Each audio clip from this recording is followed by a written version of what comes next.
Creatures of the night, it's your girl Tati. Let's talk about AEW Dynamite.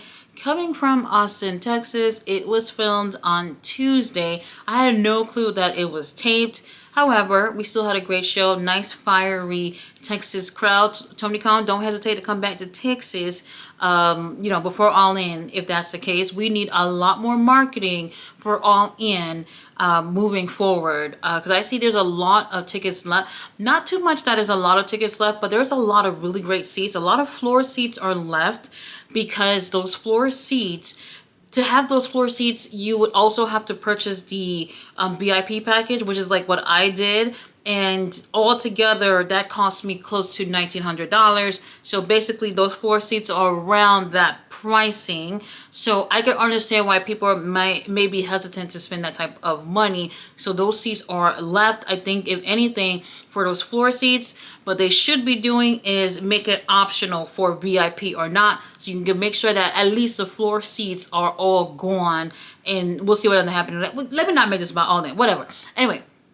We started off with Max Caster, who started off the show, and he's doing his little open challenge thing. And I'm like, okay, well, who's going to come out and whoop his ass? And Hangman actually comes out. Now, Max Caster is spooked immediately. It ends up running into the crowd. Hangman's just like, I want to fight. I don't mind chasing your ass around in the crowd. Chases his Max, get into the ring, and Max already has a little bit of an advantage and starts stomping out on Hangman as soon as he gets in. And from there, Hangman basically murder on TV on Max Caster, and he ends up taking the win. I'll just be completely honest. What's the point of what Max Caster is doing with his open challenges that he's going to lose every week? I have no clue at all. I don't think anybody's really connecting with Max Caster at this point, and I don't think that this whole little weird thing that they're doing with him actually helps, but whatever. If that's what they want to do, hopefully there's a payoff in the long run for Max Caster. But damn, Hangman looks so good tonight. After this, we get a quick little promo, a pre-recorded promo where Ricochet is basically saying, he's done with Swerve and he's moving on. Then we get to see Swerve and Prince Nana, and Swerve's like, bitch, we're not done. So there's going to be more to look forward with these guys, which I am looking forward to. After this, we do have the Trios title on the line, which I thought would have been the main event.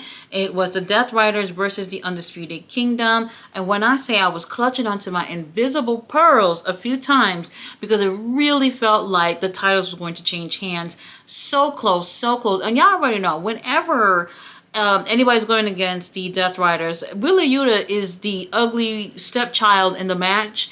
They're just picking on him as usual and just going for the pin every opportunity that they get. And as close as this was, the titles didn't go anywhere. Wheeler Yuta ends up cheating via low blow.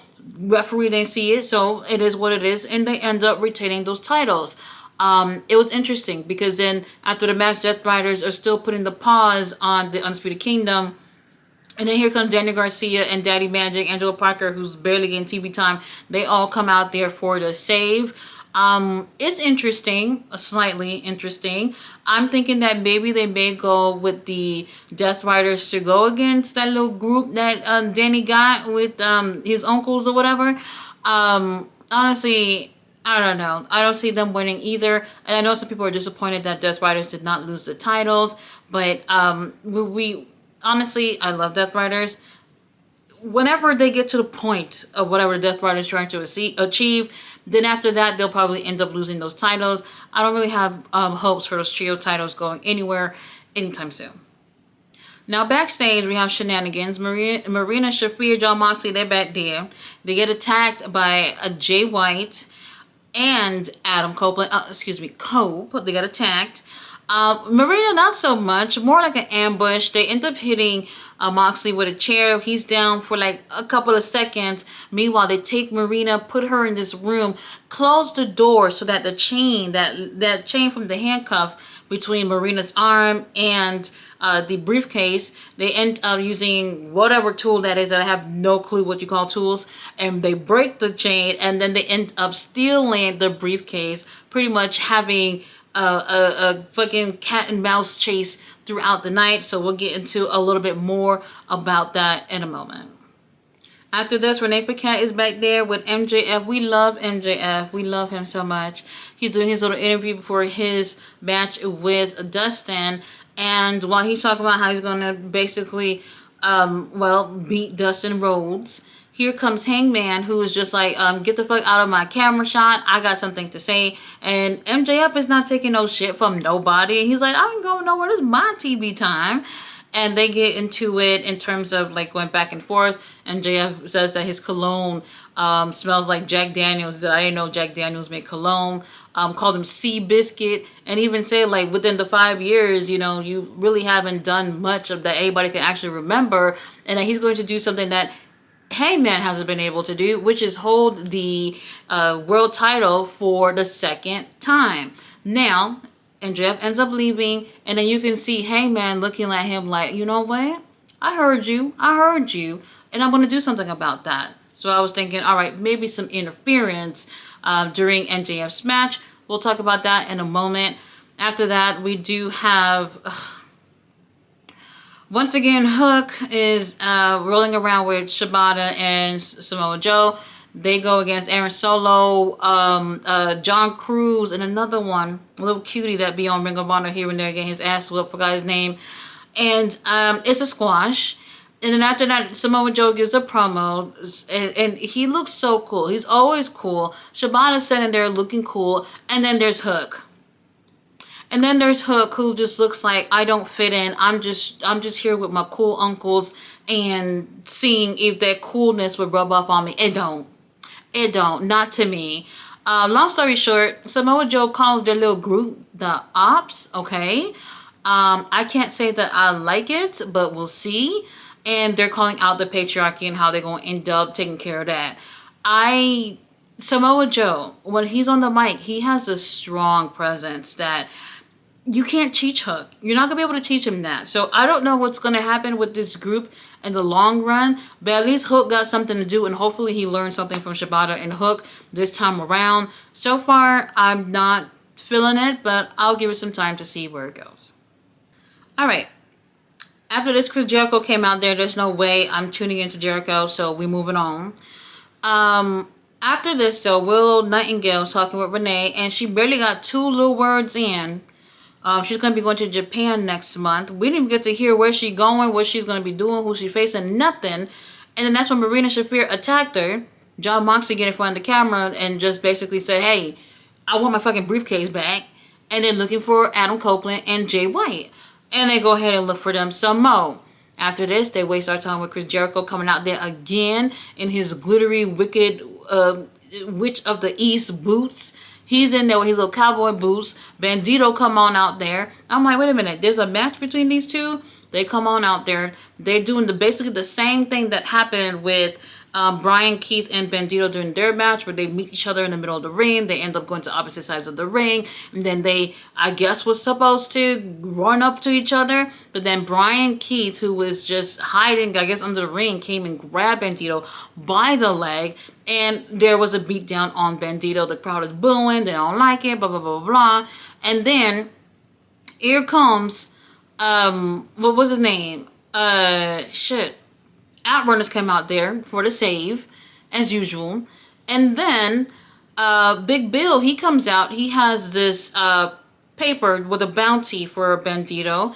And it looks like it's going to be Bandito versus Bill at some point. But instead, and conveniently, is Powerhouse Hobbs who come on out there. Powerhouse Hobbs, Bill, they're in the middle of the ring. The crowd is losing their shit about it. They're chanting neat. They want to see these guys go at it. And honestly, I actually do like seeing these guys feuding. Not like just give them a match and just call it quits. They're having a feud. Do you see that, Tony Khan? We could be doing that with everyone else. People feuding with each other would be nice. Now, how Powerhouse Hobbs gets his hand on Bill and gives him a spine buster, and rightfully so. After this, Adam Cole, Switchblade, they're back there. They got the briefcase, and I like how Adam was just like, oh, I had a few of these back in the day, some shit like that, obviously referring to the Money in the Bank briefcase. And then he basically said, hey, we're going to meet you at the end of the show, And if you want the briefcase, come get it. That's basically what they said. And honestly, I was a little bored at that point, especially with Jay White wearing a t-shirt instead of showing us those abs. So now we go to commercial break. And then we do have Dustin Rhodes doing his little promo. And then here we go to the match where it's Dustin versus Maxwell. It wasn't horrible. It wasn't even bad. It's decent. But I just feel like it's nobody's really interested in this. So it's like, all right, they gave us a decent match. And that's pretty much it. You're not going to get anything out of it. This is just something for Dustin to do. And really, it has to just be more for people to feel invested in these type of things. And as much talent as what's his name, Dustin has, he's just, I'd rather just see him defending the 2 titles that he has. Ring of Honor tag titles, Ring of Honor 6-man tag titles. I'd rather see him doing that. You have titles. People are dying to get their hands on titles, and you're doing nothing with those. And I'd rather see him do that rather than MJF over here doing charity work with Dustin. So for me, it's a bit of a skip, but we do have some interesting developments right after that match. Now after the match, MJF is still looking to make an example out of Dustin. And here comes Hangman, who comes on out, and they get into it. The useless security guards come out there, try to be useful, and can barely keep these guys away from each other. The fight goes into the damn crowd, and the useless security guards are still struggling to keep them away from each other. And when Hangman actually left, I'm like, all right, he's not coming back. MJF takes a cup of beer and throws it into this guy's face, which is insane. Some people would be mad. I would just be like, baby, give me some more. Throw some more on me. Lord have mercy, MJF. I love that man. MJF gets sent back in the ring, talk shit about Hangman, says that, hey, your ass won't come back out here. And Hangman actually came back on out there, and they fight some more. We did get a chance to see a Chuck Taylor sighting during this whole little fiasco. Chuck Taylor standing back there with the headset and everything, basically saying, hey guys, stay away from each other, please stay away from each other. They're not listening to no Chuck Taylor. Now, after they get into it, long story short, it looks like we're definitely going to get these 2 guys to go at it with each other, hopefully at Revolution. Please, Tony Khan, no Australia, no Dynamite, no Rampage, which obviously doesn't exist anymore. Take it to a pay-per-view. Fans will wait that extra month just to see something like that go down. I cannot wait to see these 2 have a match. After this, we have Maya World versus Megan Bayne. Megan Bayne very quickly and with an F5 takes the win. We do love Maya World. She's a really great wrestler here in Texas. So they were making some noise for her, but Megan is a spectacle. Like, who would want to see her in action? When Megan is on her way out, Statlander music hits, and I'm just like, oh shit, they're probably going to get into it, but not really. Statlander just walks by because she has a match up next with Penelope Ford. Great matchup with Penelope and Chris Statlander. Penelope has been putting in work, so I appreciate her getting the TV time because she has lost like 2 years of action due to injury, and God knows what else was going on during that time. And she's getting that TV time, so I do appreciate that especially with these women's matches and segments are back to back like this. Now, after Statlander ends up taking the win with a Wednesday Night Fever, here is Megan Bayne that comes out there and ends up getting her hands on Statlander. So these 2, Tony Khan, not on Dynamite, not on Collision, not Rampage, not Ring of Honor, pay-per-view. Thank you. After this, Harley Cameron, if she hasn't won y'all over, she won y'all over tonight with this, the CEO kind of music video rap thing that Harley did with the puppet and with her. It is cute. It is so cute. It's genius. Harley Cameron, she's won me over. She's won over a lot of people, and this was it. She absolutely brilliant. It was so fun. After she did her little music video, then we get a chance to hear a promo from her. A nice little heartfelt promo where she really wants to win that title at Australia. This is not happening whatsoever. However, this is one of those situations where a feud, do you hear that, Tony Khan? A feud helps build up a rising star. She gonna lose, but she's won over the crowd, and that's a winner in my opinion. Up next, Hurt Syndicate versus, I was gonna say the Ass Boys, but the Guns.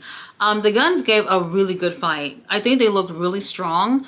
They didn't have enough time. They did not have enough time, in my opinion, because they needed to end the show with the shenanigans from Death Riders and whatever the hell they're doing. And I kind of wish that wasn't the case, especially after seeing the whole show. I wish we would have really treated this more as a main event and not just like a last match on the card type of thing, because that's different from a main event. Her Syndicate, they are so dominant. Absolutely dominant, throwing these guys around. But the Guns made a really great effort for their first match back in God knows how many months. They're still part of Bullet Club, so that's a good thing for now, especially, you know, Jay White doing his other things over there. And I thought they looked really great, but the crowd, while they were cheering for the Guns, they were they could have blew the roof off the fucking ceiling cheering for the Hurt Syndicate. They are so freaking over. Oh my god, it's absolutely insane. And prayers to the Guns. I'm pretty sure their back is hurting, their neck, everything, after being in the ring with these guys. This was actually a pretty great match. You know what? Probably the best match of the night for me. Everything else was just okay. We'll see what ends up happening with the Guns at some point. We did get a promo from Mariah May. She's just saying the same old, same old. She's going to get her hands on Toni Storm in Australia. Great. Then we are like, Tony Khan used the rest of that time on the show and a little bit of the overtime money for us to just really see Adam Copeland take out that spike thing, which is a 2x4, whatever the hell that is, the piece of wood that has the spikes on it, the nails on it, and he's breaking it to get the world title out. And when you look at the briefcase, that briefcase is way too small for the world title to fit in that. That world title is probably on Jon Moxley's dinner table at this point. Jay White was standing there, and for a quick second, I thought Jay White was going to attack Adam Copeland, which would have been wild if that happened. That didn't happen. Here comes the Death Rider taking care of business, and when I seen this was boring. This was boring. This is exactly what they do every week.